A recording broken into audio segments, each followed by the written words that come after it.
Hello everyone, this was my third attempt for UPSC prelims and first of all great salute to those aspirants जिन्होंने इस साल का paper attempt करा and congratulations to those जिन्होंने इस साल का पेपर स्किप करने का सोचा एंड अपना एक अटेम्प्ट सेव करा।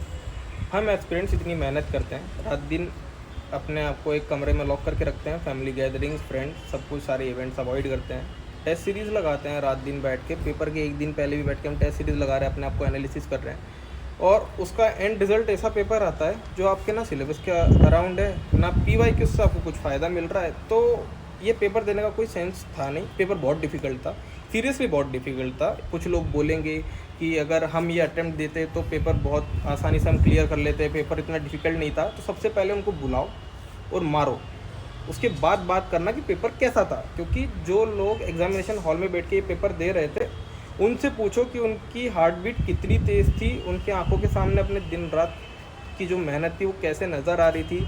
मम्मी पापा घर पे बैठ के क्या सोच रहे हैं, वो सोच रहे हैं कि भाई हमारा बेटा गया है, बेटी गई है एग्ज़ाम देने, इस साल प्रीलिम्स लिखेगी, मेंस होगा, इंटरव्यू होगा, उसकी जॉब लगेगी। एंड ऐसा पेपर देख के एस्पिरेंट की खुद की फटी पड़ी है, वो खुद नहीं समझ पा रहा, वो खुद उस ट्रॉमा से निकल पा रहा है कि उसने साल भर क्या मेहनत करी है।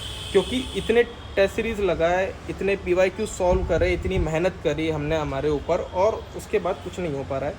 सो प्लीज़ इस चीज़ को अपने माइंड में हावी मत होने देना। अटेम्प्ट था, हो गया, जो हो गया उसे जाने दो।